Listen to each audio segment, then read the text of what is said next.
here's the sort of breakdown of what I want to go through tonight. So first of all, just a limited amount of technical stuff that you'll need to understand the rest of what's going on. Then a bit about what cyclic compositions are and why they came about and how they came about, how they've evolved over time to the sort of compositions that would be considered at the cutting edge today, and possibly a little bit about how you might approach the learning for a cyclic composition slightly differently from how you might approach learning a method for a different peel of spliced. So first composition, if we look at the course ends down the left-hand side, the course heads, sorry, starting at the top, if we go all the way through the composition, you get back to 1, 2, 3, 4, 5, 6, 7, 8. So this composition is what we call a one-part composition, because if we just call what's on the page and stop when we get to the end, we've reached rounds. This row 2, 3, 4, 5, 6 is actually rounds. If we look at the composition on the right, if you start at the top and get to the end, we reach this row 1, 3, 2, 4, 5, 6, 7, 8. And we've got the instruction underneath the composition that this is a two-part composition. So the reason for this is if we call all the way to the end of what's on the page and then go back to the top and call exactly the same thing again, the composition will come round at that point. So because only two bells have swapped over, we can call this our part end. And it's a two-part because we swap two bells and then we swap two bells back, we get back to when we started.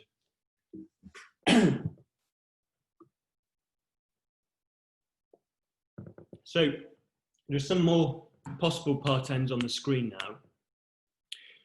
Let's look at this one. So if this was our part end, 2, 4, 3, 6, 5, we've started at rounds, we've called something and we've got to 2, 4, 3, 6, 5. Then all we've done is swap 3 and 4 and swap 5 and 6. So if we call the same thing again, we swap 3 and 4 back, we swap 5 and 6 back, and it will come round. So this would be a two-part composition again. If our part end is 4, 2, 3, 5, 6, then 5, 6 are where they started. 4, 2, and 3 have just rotated. Okay, so if you imagine 4, 2, and 3 rotating, it's going to take 3 rotations to get back to rounds. So if we had this as our part end, we'd end up with a 3-part composition. For this one, we've got 3, 4, and 2 rotating 3 ways, 6, 5 swapping. So if you have 3 bells rotating 3 ways and you've got another 2 bells just swapping, well, after 3 iterations of this, you're going to get 2, 3, 4 coming back to rounds, but 6 and 5 will be over at that point. So you've actually got to call this 6 times before you get to 2, 3, 4, 5, 6, and it'll come round. And this final one, all we've done is taken the 6th and moved it down to first place. All the rest of the bells have moved up by 1 position each. So 5 iterations of that will get you back to rounds. So we call that a 5-part composition. So to introduce the idea of why cyclic compositions are, why they came about and the relevance of the part end, I want to talk first about Norman Smith's 23 spliced. So this was a composition which was first rung in the 60s, and there were a couple of key things that Norman Smith was aiming at when he composed this peel. So first of all, 23 methods is a significant number on 8 bells. If you're ringing surprise major methods and you ring 23 courses, each of a length 224 rows, which is the length of a standard surprise major method, then you end up with a composition of length 5,152. So that's a reasonable length to ring a peel. In other words, if you ring 23 surprise major methods in full, that is the maximum number of methods of surprise major methods you can fit in a normal peel composition. The other thing he was trying to achieve is to get an all the work composition. So in all the work compositions, every single bell, every single working bell at least, the inside bells, have to ring every single place bell of every single method. Okay, so if you were ringing the second, for example, you will ring seconds, thirds, fourths, fifths, sixths, sevenths, and eighths place bell in every single method. Now, the same is true of all 23 of the methods. So this isn't a trivial thing to compose at all. And if you imagine you just sort of went about it in a random way, sort of adding one lead and the next lead of another method, you're sooner or later going to get to a point where your only option that doesn't run false is going to be for some of the bells to ring a lead of a method that they've already run, a place bell they've already run. So the approach that Norman Smith used to fix this was to choose a special part end which produced a 7-part composition. And rather than ringing, say, a whole course of Yorkshire to begin with, and then not going back to Yorkshire over the course of the rest of the peal, if you ring exactly one lead of each of the methods and you choose the correct part end, then you'll end up with an all the work composition. The reason for this is that every bell ends up in a different position at the part end from where it was at the beginning of the part. So if you look at where the tenor starts, it starts ringing 8th place bell Yorkshire, and then the next lead it rings 5th place bell Uxbridge. So the end of the part it ends up in 5th place. So if we look at what it does in the next part, it'll start ringing 5th place bell Yorkshire, and it will end up ringing 3rd place bell Uxbridge. So it gets a different set of leads in the second part because it's starting the part in a different position. And this is true of all of the bells. So this part end isn't what we call a cyclic part end. If you have a look at the playing course of Yorkshire Surprise Major, the very first lead end is actually this row. So we know Yorkshire has 7 leads. Therefore, if we use this as our part end, it must go round 7 times before you get back to where you start, before you get back to rounds. Okay, so by using what we'd call a plain bob part end, because it's one of the lead ends of plain bob, we can ensure we get a 7-part composition. Okay, so what are some of the advantages and the disadvantages of using this part end?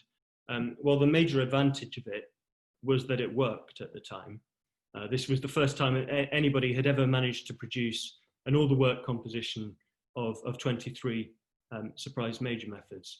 I suppose another advantage is that every 7th of a peal, you get a whole lead from the playing course of Yorkshire. So that's quite nice from a conducting standpoint for trying to just keep the composition right and know the bells are in the right order. It's not necessarily the best part end to use though. At the time, the music that composers were really aiming for were combination roll-ups. So these were rows that ended in 7, 8, and the 2 bells before 7 and 8 were any of 4, 5, and 6. So a 6, 4, 7, 8 at the end of the row would be a combination roll-up, or something like a 4, 5, 7, 8.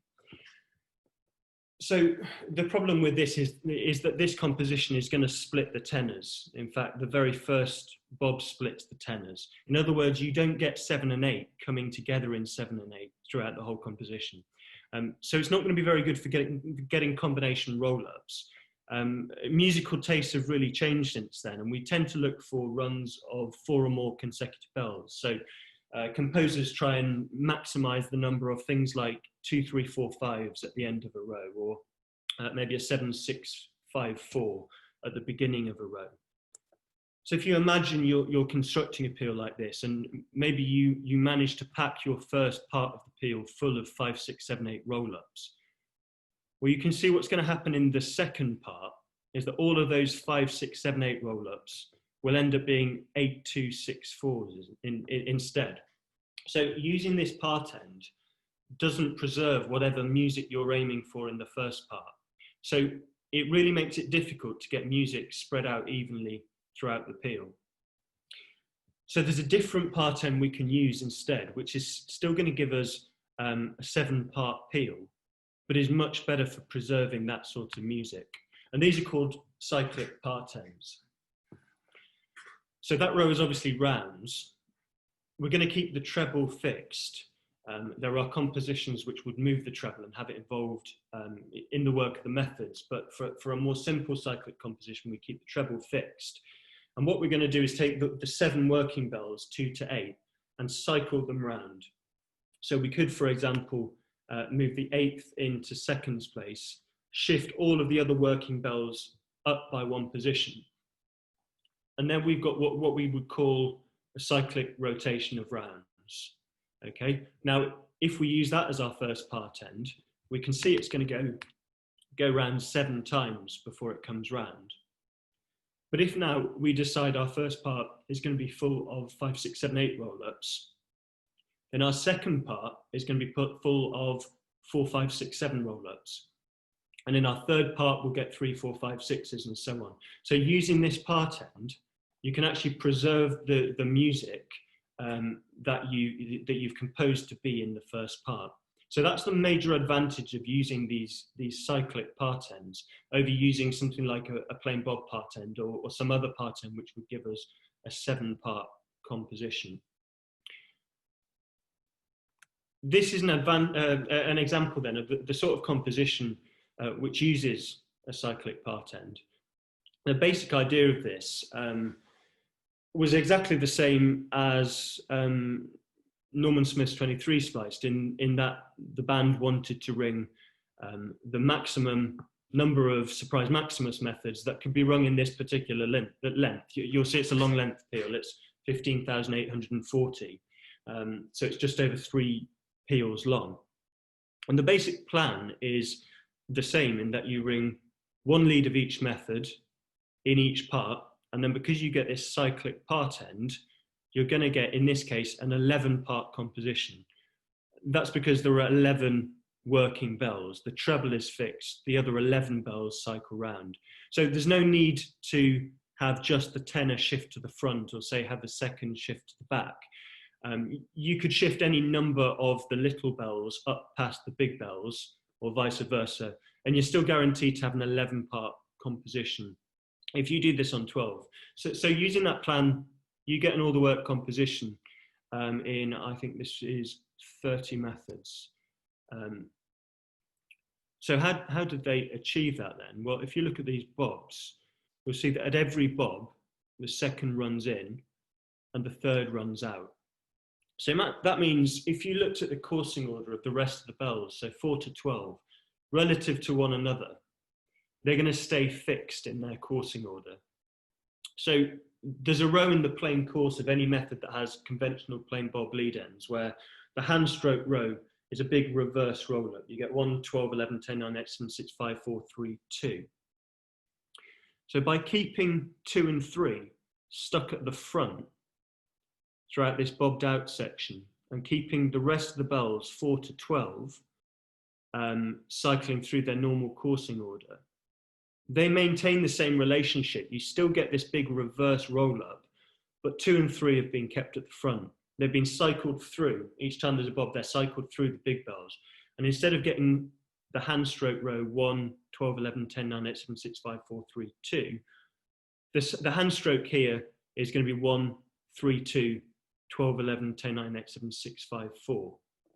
So that's a rotation, a cyclic rotation of the row you would normally get in the plain course of any of these methods, which means if we then stay in that course by not calling any more bobs until we get to our part end, we get our cyclic part end there. Arthur, this might be a good point if anybody's got any questions to answer those.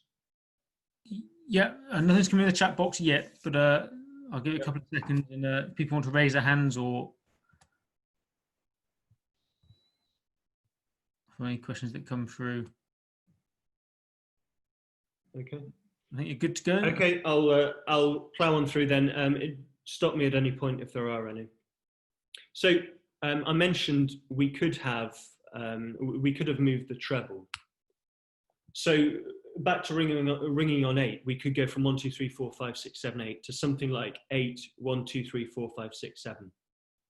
So this would give us a variable treble composition. The second is going to start this part. Sorry, the treble is going to start this part by ringing second place bell. The 8th is going to spend the whole of that part acting as the treble. And then we could continue generating these, and you'd find you had an 8-part composition instead of a 7-part composition.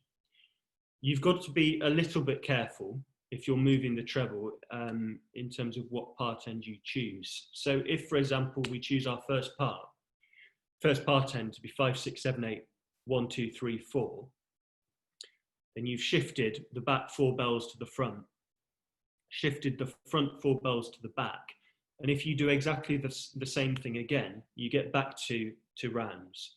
So the problem is here, we've not produced an 8-part composition, we've only produced a 2-part composition.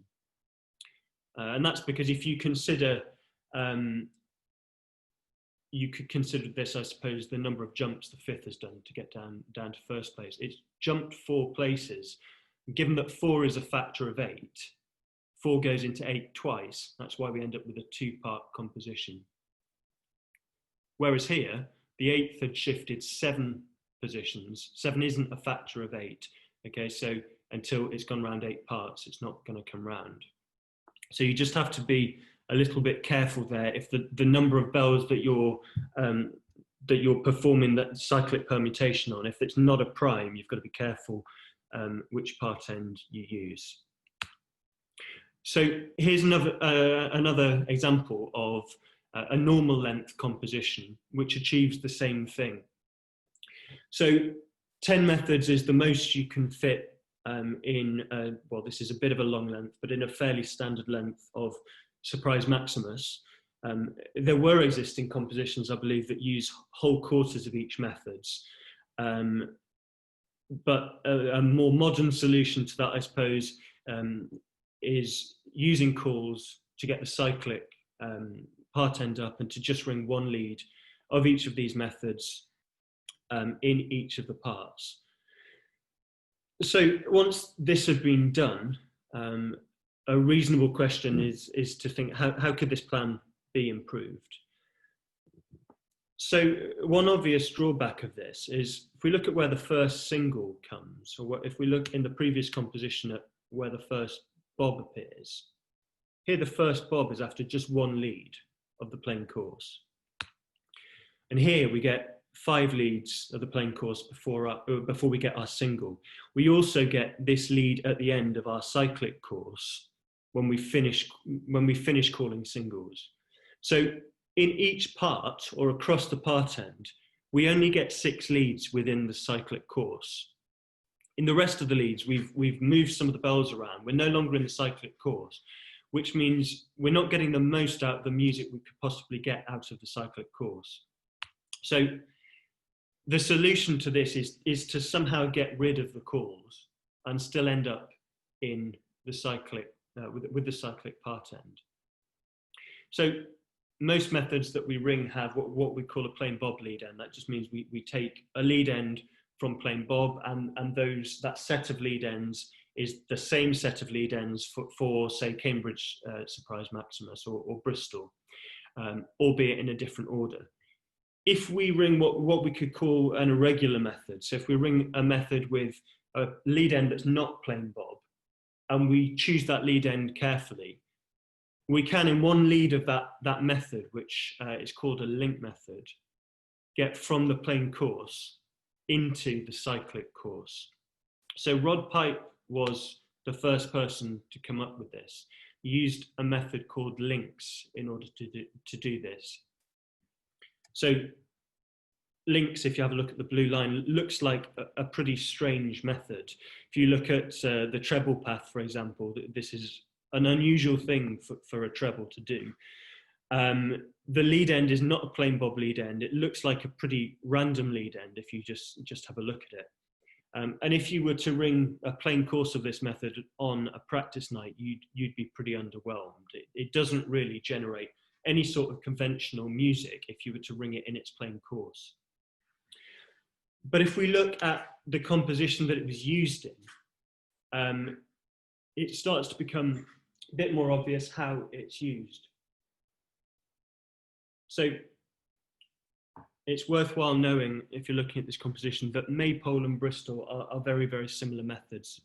They have the same lead end order. Maypole contains all of the rows that Bristol does. It's just sped up, so it has some of the dodges removed to get the length of the peal down, and also to prevent the peal from running false, which it would do if we just used Bristol throughout. But really, when you're looking at the structure of the composition, you could treat everything that's not links as if it was just Bristol. So we ring a bit of Bristol-y stuff at the start in the plain course, and then we change into links. And links takes us out of the plain course, rearranges the coursing order of the bells until we're into the course that ends 6, 7, 8, 9, 10, 11, 12, 2, 3, 4, 5. So it links us into a cyclic rotation of the playing course. And you'll see that there are no bobs in this composition. The only thing we need in order to change the order of the bells from the playing course into the cyclic rotation is one lead of links. And it's cleverly designed so that if you start it from this lead of Bristol Maximus, the lead of links that you ring generates a load of roll-ups as well that you wouldn't otherwise get in the composition. So this was the first composition which used a link method to get from the playing course to the cyclic rotation without using any bobs. So again, if we ask the same question, possibly a dangerous question to ask of one of Rod's compositions, luckily it was his son David Pipe that came up with the answer. So how could it be improved? Well, there's nothing wrong with the composition, certainly. Maple and Bristol, though, are not bespoke methods for this composition. They're very good methods. But the advantage of ringing a peal of Spliced is that if you know which leads each method is going to appear in, you can create bespoke methods so that from that lead end, you get the maximum amount of music out of your lead. So the creation of these bespoke methods for ringing in compositions of Cyclic Maximus was really one of the things that David Pipe achieved in the next composition that I'm about to show you. But in order to understand the other breakthrough that he had in terms of the structure of the composition, it's important to have a look at a phenomenon that comes about when you look at pivot leads. So what I mean by the pivot lead of a method is the lead which is symmetrical. So third place bell Cambridge, for example, is the symmetrical lead, or sixth place bell plain bob minor is a symmetrical lead. And in the pivot lead, in the symmetrical lead, the bell making the place at the half lead, so for example here it's the second making first, that's always going to be the bell ringing the symmetrical lead, the pivot lead. So those are the rows from a playing course of Bristol Major, and the runs are highlighted in red. And you'll see that there are two leads of Bristol Major which are particularly musical. And here it's the lead where 2 is the pivot bell. Here it's the lead where the tenor is the pivot bell. And if you look at what the half lead is, this isn't particularly surprising really. At this half lead, the little bells are at the front, the big bells are closer to the back. So if that's going to be your row at the half lead, then you can spend a little bit more time around the half lead, keeping the little bells at the front, keeping the big bells at the back to generate some roll-ups there as well. And vice versa when you have this lead with backgrounds here. If we look at another method, this is one of John Warboy's methods, it's beatroot surprise Maximus, and it was a bespoke method for repeal of cyclic. In other words, the method didn't pre-exist the composition. John composed this method to be used in these specific leads of that composition. And those two leads of the method contain considerably more music than the rest of the method. If you were, for example, to ring the final lead in a peal of Spliced, you wouldn't get any roll-ups at all apart from rounds. Again, if we look at who the pivot bells are, we've got the second pivoting in this lead. If you looked at the line for this method, you would find that, what's that, sixth place bell is the pivot lead. And again here, we've got 12, the tenor is the pivot. So this certainly isn't true of all methods, but in a lot of methods, the most musical two leads in the playing course are the ones where 2 is the pivot bell and the one where the tenor is the pivot bell. So David's other big idea was to compose a peal of cyclic where in every single lead, either the second was the pivot bell or the tenor was the pivot bell, and they'd alternate between. And that allows you to use bespoke methods and some pre-existing methods to really maximize the musical potential that this structure has to offer. So before going any further, it's important to understand what happens if you try and mix seconds place methods and methods where the highest possible place is made at the lead end in a composition of spliced. So the lead end is the hand stroke row, the lead head is the backstroke row, and these are the lead ends and the lead heads that you would ring if you were ringing plain minimus methods or any sort of minimus method. So if our hand stroke row is 1, 3, 2, 4, and we ring a seconds place lead end, we get 1, 3, 4, 2. If our hand stroke row is 1, 4, 3, 2, we get 1, 4, 2, 3. And if our hand stroke row is 1, 2, 4, 3, we get 1, 2, 3, 4, using a seconds place lead end. If instead we ring those same hand stroke rows and we ring them with a fourths place lead end, these are the lead heads that they map to. So we get to a different place at backstroke depending on whether we have a seconds place or an nths place lead end.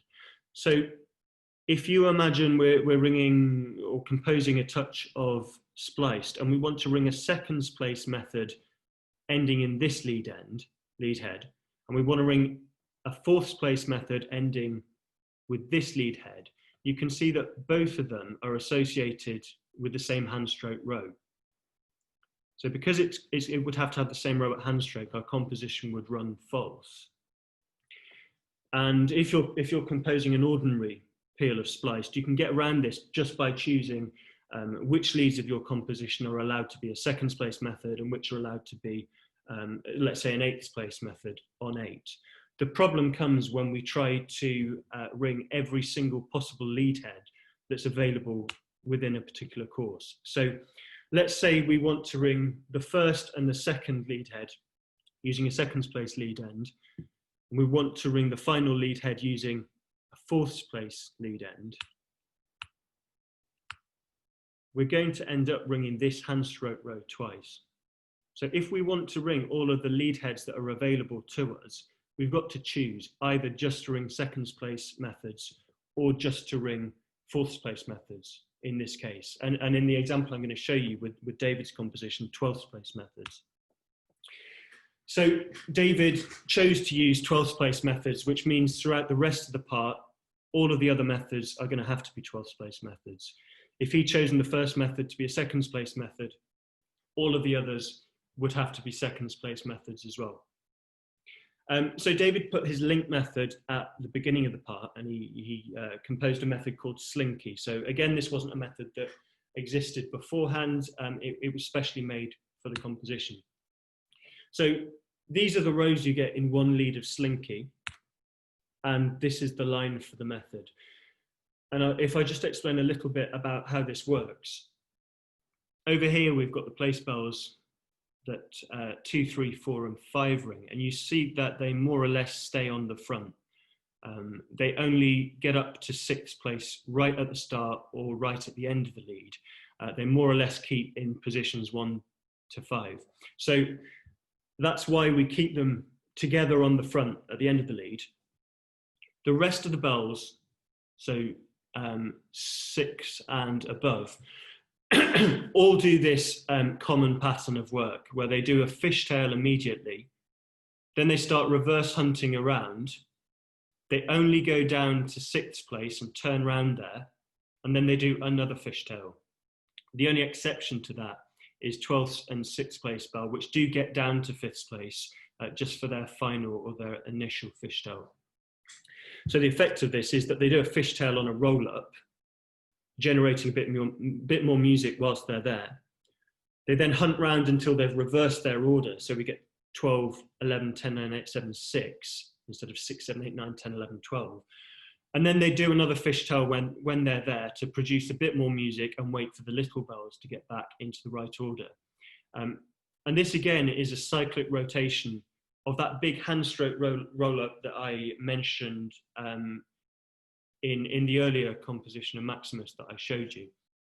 So because this is a cyclic rotation of a row from the plain course, if we continue, we're eventually going to get to a cyclic rotation of rounds. We don't now have to call any more bobs or have any link method. So I said that 2 and 12 always pivot in this composition. but eventually we're going to reach the part end 1, 6, 7, 8, 9, 10, 11, 12, 2, 3, 4, 5. So in this part, 5 and 6 are actually going to be in the position of the second and the tenor from the plain course. So throughout this course, 5 and 6 are going to be our pivot bells. So the first decision that's got to be made is, shall we have 5 pivoting first? Shall we use a method that has third spliced bell as the pivot bell? Or shall we have 6 pivoting first? So a method with 12th spliced bell as the pivot bell. So if we try 6, we're looking for a method with 12th spliced bell as the pivot bell. Well, plain bob is one of them. The problem is plain bob is a second spliced method. And as I've just shown you, we can't mix up 12th place and second place methods. We've got to have a 12th place method here. So if we ring 12th place plain bob instead, well, most people on the call have probably rung 12th place plain bob or 8th place plain bob. It's just plain hunt. The problem with plain hunt is that it comes round at the first lead end, effectively, if we're treating it as being a plain method. So we would just end up getting back to where we started and repeating the same lead end again. Our composition would run false. So there are no 12th place methods that have 12th place bell as the pivot bell, just as there are no second place methods that have second place bell as the pivot bell. So it's not going to work having 6 pivot first. We've got to have 5 pivot first. So we're looking for a method that has third place bell as the pivot bell and is a 12th place method. So there are not many methods that have that lead end order. There were probably fewer at the time this was being composed in the late 90s.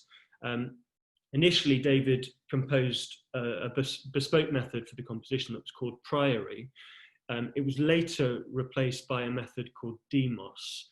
And it's that method I'm going to show you because the version of the composition that I'm showing you has been rung many, many times, and it's the go-to version of this composition.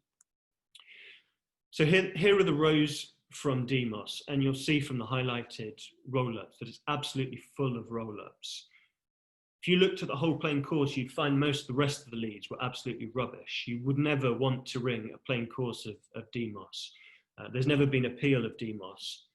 It's intended for these 2 rows to be full of roll-ups and not really any of the others. So here's the line as well. And it's a pretty weird method, to be honest. And a lot of people, when they first start ringing Demos or in their first attempt at Cyclic 6, have a bit of a meltdown when we get to the lead of Demos. And it comes back right at the end of the part. It makes the section of this peal around the part ends pretty fiendish. The main reason people find it difficult is that these triple dodges here are in 6/7 and 4/5, and this double dodge here is in 8/9. So this is something we'd normally associate with ringing Granser or Stedman, and it feels really, really strange when you first have to do it ringing Maximus. If you have a look at the other place bells, you'll find that at the start and the end of the lead, there's actually a lot of structure. So most of the back bells start by doing an immediate point, double dodging, and then doing another point. So if you look at the effect that has on the music, this is from the plain course rather than the first course of the peal. So these would be the rows in the final part of the peal. If you look at where the second starts in this lead, it starts in 12th place, does an immediate point and gets back into 12th place. And as soon as it lies behind the rest of the bells, because they've done the same thing, they get into the correct position for these roll-ups. And then all of those bells just double dodge on the roll-up. And because they're going nowhere, because they're just staying where they are, you just get more roll-ups. Okay, they then ring a point to go away from the roll-up, and 4 of the bells get back to that roll-up position before the treble gets in the way.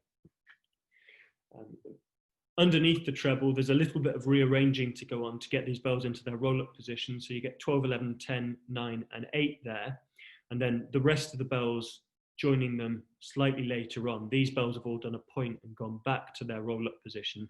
And you get a bit of plain hunt on 3 across the half lead here. You can see that hopefully you can see my cursor. You can see it in this place bell, in the pivot lead, third place bell, and in here too. So you've just got these 3 bells hunting across the half lead.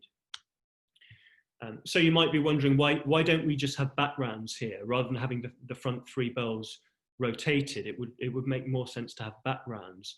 Well, the problem is, because we're going to have 2 or 12 pivoting in every single lead of this composition, we could have backgrounds as every half, as half of the half leads, and we could have 2, 3, 4, 5, 6, 7, 8, 9, 10, 11, 12, 1 as the other half of our half leads. So we could have backgrounds 5 times in the final part. Well, obviously that's going to be a false composition. So you have to be a bit creative with what half leads you're aiming for in a composition like this if you're creating new methods for it. So we've got to this lead end now, and because 5 has been the pivot bell in that lead, now 6 is going to be our pivot bell. So 6 is 11th place bell now, and we need a method where 11th place bell pivots. So David created another new method here called Phobos. So Deimos and Phobos are both moons of Mars. So there's a bit of a method naming theme going on there. It's another bespoke method, and you can see again, it's absolutely full of music. It helps that none of the bells are starting very far from their roll-up position. So the tenor starts in 11th place. It only has to hunt 2 blows before it gets to a roll-up position. Most of the little bells are also starting that lead pretty close to the front as well. So they're not far from generating roll-ups on the front. So a few features of this. If you have a look at the half lead, you'll see, again, it's sort of, you could consider this a variation on backgrounds, except that what's happened here is rather than having some plain hunt on 3 now, we've got 7, 6, 5, 4, 3, 2 as this roll up. So the front 6 bells have reversed themselves. Okay, here we get 7, 8, 9, 10, 11, 12 off the front. The roll up we normally expect to get off the front is 12, 11, 10, 9, 8, 7. So the sort of main feature of this is the plain hunting on 6 that happens across the half lead. If you look at the the line for Phobos as well, you'll see there's an awful lot of structure to it. So all of the back bells just start by doing a fishtail, another fishtail, a load of treble bob down to 7th place, and then 2 more fishtails in the same position as the first 2 fishtail. So the tenor does fishtail 9, 10, fishtail 11, 12, and then at the end of the lead, it does fishtail 9, 10, fishtail 11, 12. And by doing these 2 fishtails, essentially you're keeping the bells more or less around their roll-up position for this whole section of the lead until the treble leaves 5, 6, and you're getting them back there at the end of the lead to ring more roll-ups. You can see also this huge amount of plain hunt on 6 as part of the underwork. So this is quite handy if you're learning the method, because a large amount of the work is either just treble bobbing down to 7th place from the back or hunting round on 6 from the front. So 6 was the pivot bell in that method. So we're now going to have 5 as again as our pivot bell. 5 is now 5th place bell. Okay, so this is a method we've seen before. Maypole has 5th place bell as the pivot bell. So you might notice a lot less red in this lead, and there's sort of 2 reasons for that.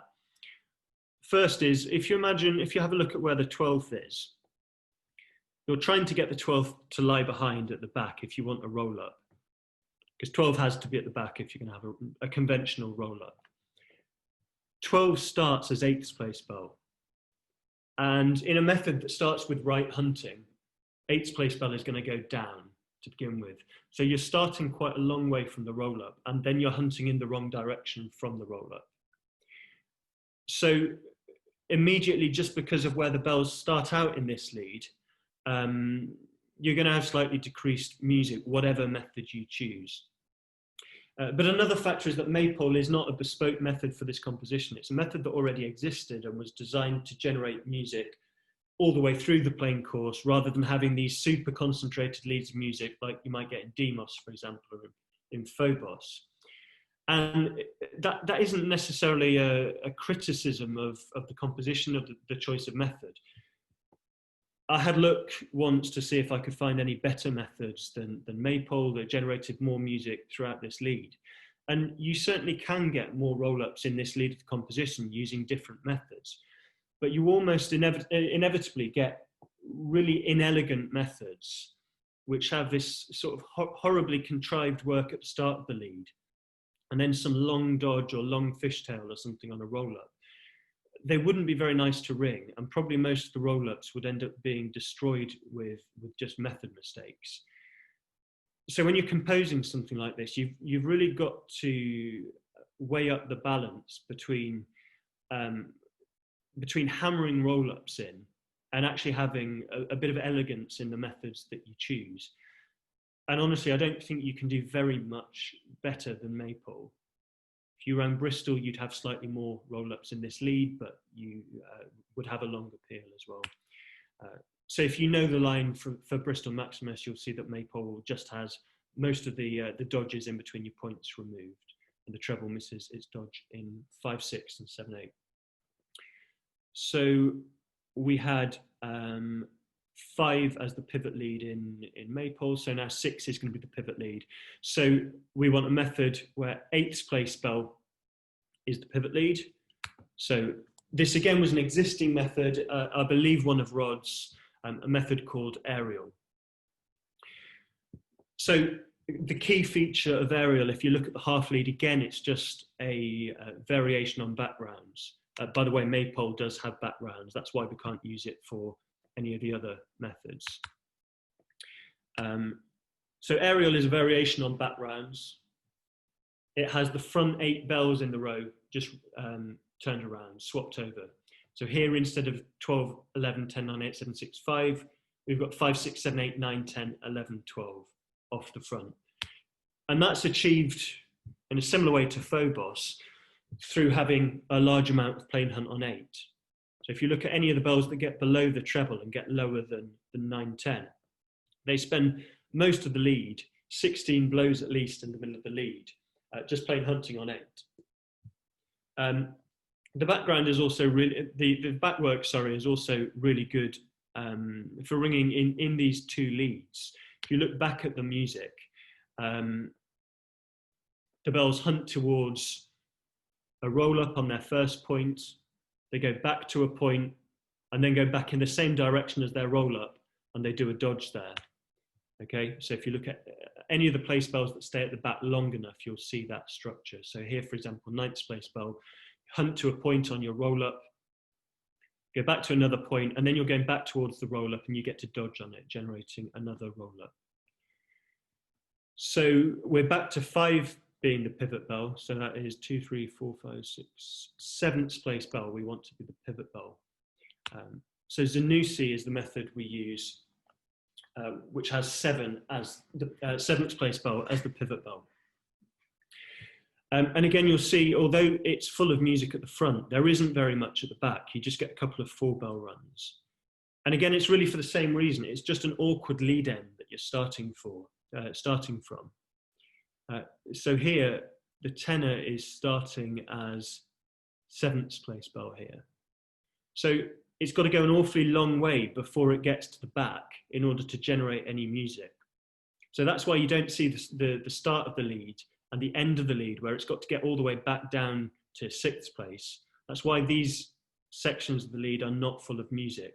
But below the treble, the underwork is really efficient for just carrying on delivering roll-ups. So if you look at any of the place bells that get below the treble, they do a dodge on a roll-up, another point, a dodge on a roll-up, another point, and a dodge on a roll-up.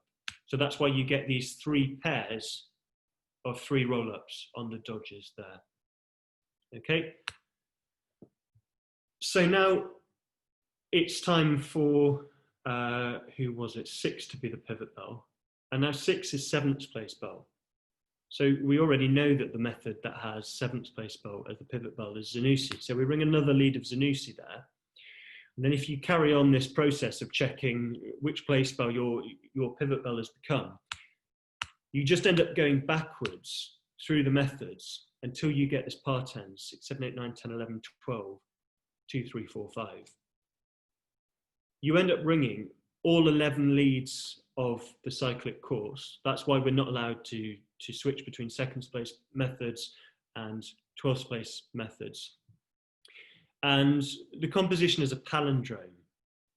So if you look about the middle of it, between the two leads of Zanussi, it's symmetrical. It reads the same forwards and backwards, with the exception of this lead of Slinky. Now, if you started the peal halfway through a lead of Slinky, you would get a peal which was exactly symmetrical around the middle, but you would not get the same rows. You wouldn't get a cyclic peal.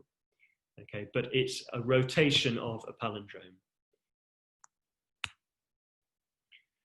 This is a slight variation on the same composition. And if you look at the part end, it's 6, 7, 8, 9, 10, 11, 12, 1, 2, 3, 4, 5. So the treble has now got involved. This is a 12-part composition. All of the bells, including the treble, now ring all the work of every method. There's just a couple of differences between this and the 11-part composition. First of all, the link method has to be different in order to get a rotation of rounds on 12 rather than a rotation of rounds 11. So a method called links differentials used there instead. There's also one more problem that comes up if you were to try and ring maypole. So if we look at maypole, go all the way back to it. This half lead here, we get the row 2, 3, 4, 5, 6, 7, 8, 9, 10, 11, 12, 1. So that is already a rotation of rounds on 12, which means if we try and ring it in a 12-part composition, that row will come up as a half lead at maypole, and it will come up again as one of the part ends of our composition. So you cannot have a method that has back rounds and the associated other half lead I just showed you in a 12-part composition, because it will run false. Also, the part needs to be shorter because there are fewer of them. So I'm just going to very quickly, before we finish, go through a couple of the peals which have built on this composition of Cyclic 6 that David came up with in 1999. Both of them are David Pipe compositions. Plenty of other people have composed peals of Cyclic Spliced since. John Warboys' compositions, his colour peals, are quite well known. They're a similar structure to this, except in most of his compositions, the link method comes at the end of the part instead of at the start of the part. So you end up ringing methods that have slightly different lead end orders. But with this next composition, David really achieved two new things. Now, I've shown you already a peal composition that has a 12-part structure, but the methods in that composition were never designed particularly to be used in a 12-part composition where the treble ends up involved.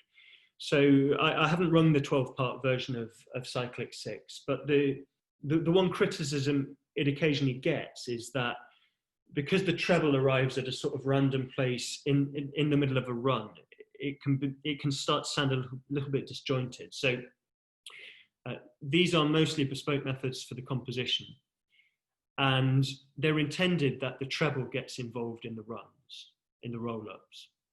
So if you're ringing the part where, for example, the 8th is in first place at the part end, there will be some runs that involve the 8th rather than the 8th just hunting throughout all these methods and not getting involved in the roll-ups. The other thing is you can separate this composition into the composition between the first and the last lead of IO, and then this second section. And you'll see that we have brought back some bobs now. And it's got this section we call the megatitums section. So if you look at the row titums and you read off the coursing order from that row, you find that the coursing order is 2, 3, 4, 5, 6, 7, 8, 9, 10, 11. All the consecutive bells are coursing. And this causes quite a nice musical effect. And you can achieve it by calling this set of different sized bobs. So at the first bob, you've got a 10th place bob. The coursing order of the little bells goes from 5, 3, 2, 4, 6 to 5, 4, 3, 2, 6. So you've already then got 4 of the little bells coursing consecutively. And if you carry on calling an 8th place bob and then a 6th place bob and a 4th place bob, all with methods that have the plain bob lead end order. In other words, the bells running in and out are unaffected all the way through. Then you eventually end up in the megatitm's coursing order. And if you do the same in reverse at the end of the part, you come out of the megatitm's coursing order and into a cyclic rotation of rounds. So you get your part end that way rather than by using a link method.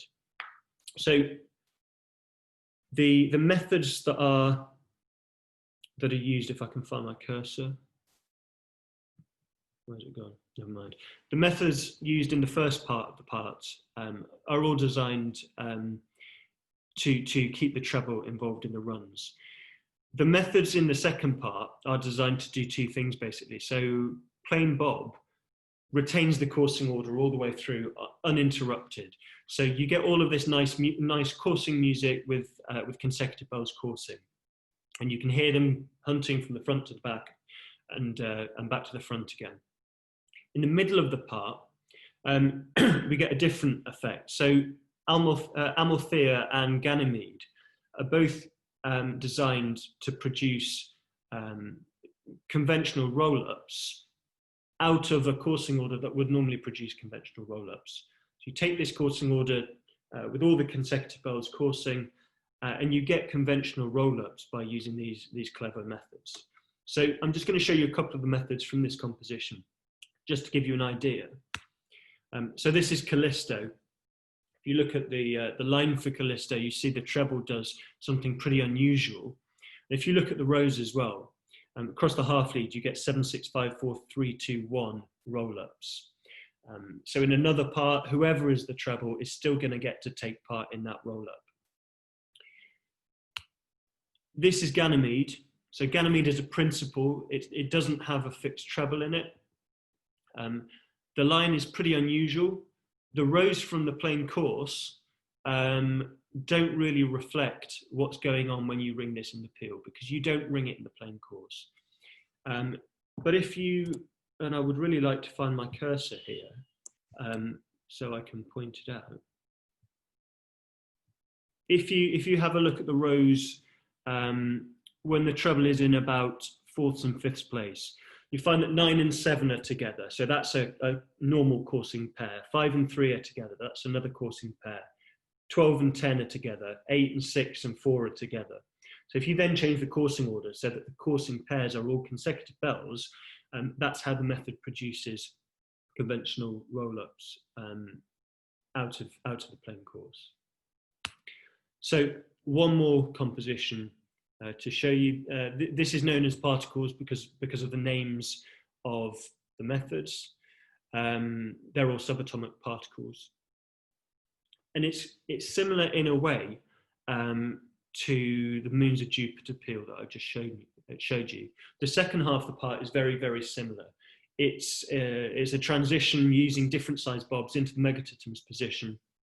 And it uses a mixture of plain bob, lepton, which is very like plain bob, and then in the middle of the part we've got gluon and baryon, which are a lot like Amalthea and Ganymede, in that they're designed to produce runs in the megatitm's position or well on the way to the megatitm's position. The thing that's different about this composition is the first half of the part. So rather than using treble-dominated methods and having these strange treble paths and strange work going on around the treble to get the treble involved in the roll-ups, here these are not treble-dominated methods at all. They're all principles, and you'll see that the treble goes all over the place throughout the part. So the advantage of using principles is that you don't have to have a plain bob lead end. So all those problems I mentioned with Maypole and Zanussi being awkward lead ends to actually get any music from don't arise in this composition. If you look at the lead ends for the first part of the composition, you'll see that every single one of those lead ends has consecutive pairs of bells working together. So for example, the first lead end, we've got 2, 1, 3, 4, 5, 6, 7, 8, 9, 10, 11, 12. Now you're on a big roll up there. There's nowhere to go to get more roll ups from it. The lead end after strange, 5, 6, 7, 8, 9, 10, 11, 12, 4, 3, 2, 1, where you've got the big bells doing a big roll up at the front, you've got the little bells doing a little roll up at the back. They're already in the right position to do a roll up. So by choosing these lead ends carefully, it's possible to avoid that problem completely. The key thing in ringing this composition is the concept of having a buddy bell in each part. So in the first part, for example, 11 and 12 will be buddy bells. All that means is that a lot of the pieces of work that you have to do in this composition, in these methods, are triggered off by you meeting your buddy bell. It's another way essentially of saying you're just on a roll up. You do something, and then when you get to a roll up, you know to do something else.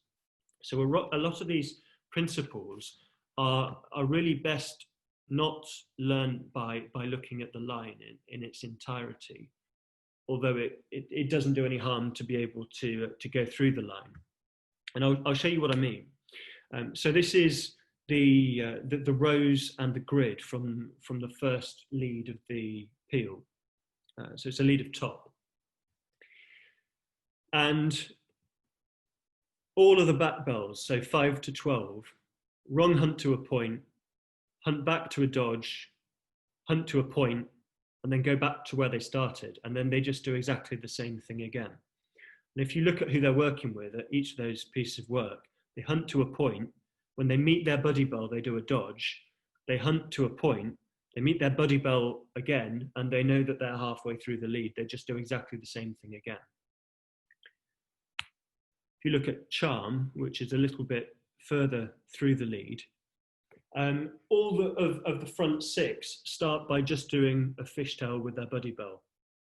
They just keep generating that 1, 2, 3, 4, 5, 6 roll up until they finish the fishtail. They then rung hunt on 6 until they meet their buddy bell again. So 5 and 6 were doing a fishtail together at the start of the lead. You don't need to know where your second fishtail is going to be particularly, because you know that when 5 and 6 come together again on the front, that's going to be your second fishtail. And even if you're unsure who your buddy bell is, perhaps you get to the roll up and you do the next fishtail. 7 to 12, essentially just plain hunt, except that when they get to a roll up, when they meet their buddy bell, they do a dodge. And if you're in 7/8, when you meet your buddy bell, you do places around one another. So that's how the basic concept of having a buddy bell works.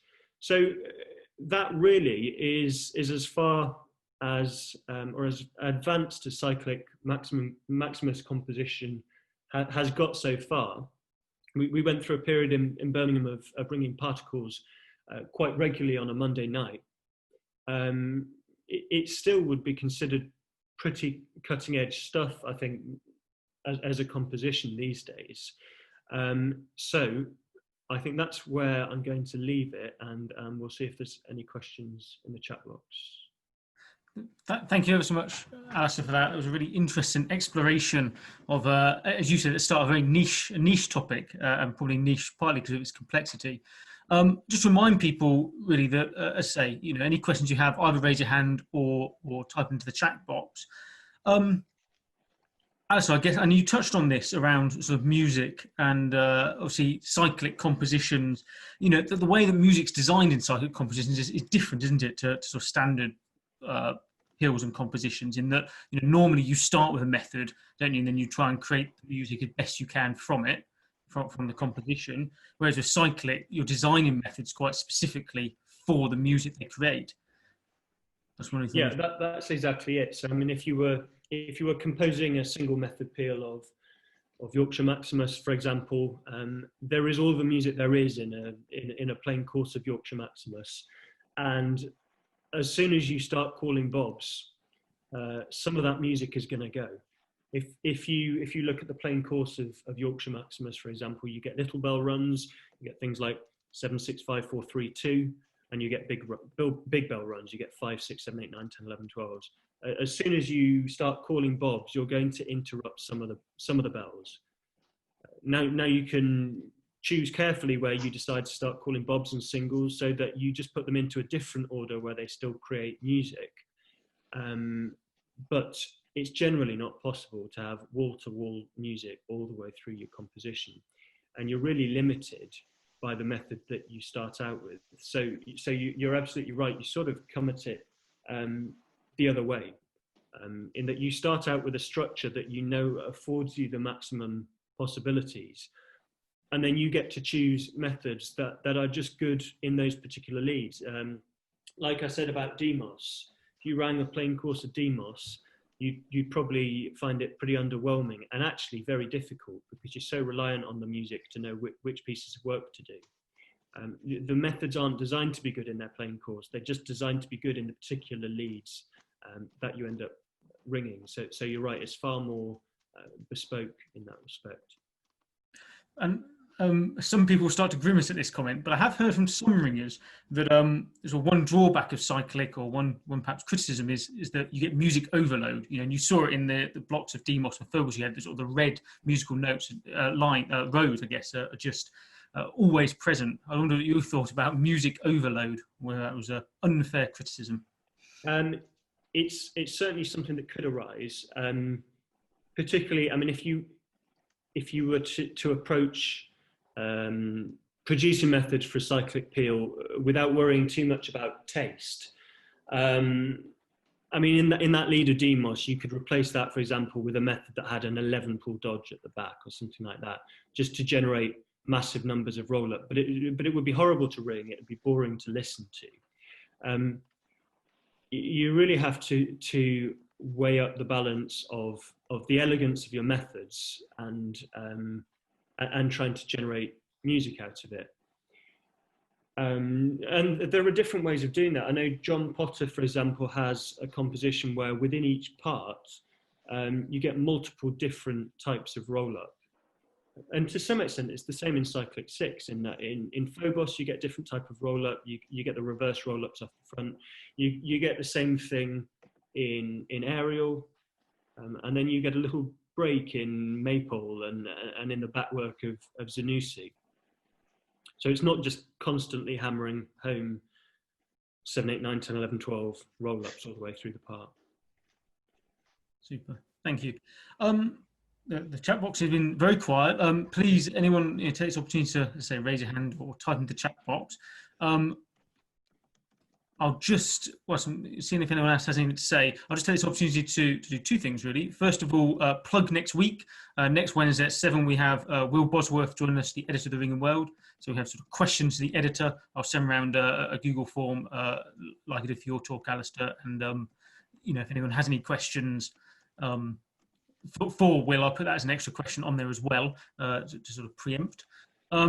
You're getting some thanks coming in the chat box now, Alistair, and well deserved. And I guess just from my perspective, thank you ever so much for all the preparation you put into this. I know it takes a very long time, so thank you for that. Stuart says, brilliant discussion. What might come next? I don't know if you have any thoughts or comments on that. I don't know. You're making the assumption, I suppose, that it might come from me. as opposed to David Pipe, who I suppose is the more obvious source for this. Most new compositions of Cyclic that get rung are basically on the plan of Cyclic 6, or like John's compositions, which are very similar but have the link method at the other end of the part. And most of the innovation that goes into composing those peels just goes into creating bespoke methods for them. There's been nothing new on the sort of theme of particles since that was composed, which I think was in 2012. So it's been a while now. There are sort of vague murmurings, I think, of 16-bell version of that, or maybe a 10,000 double peel of something similar. Probably only David knows where the extra rows might come from. I don't have anything up my sleeve if that's what Stuart's after. Yet, yeah. So I say, you've got lots of thanks coming in, Alistair, and from a personal perspective and from the guild, I guess, thank you very much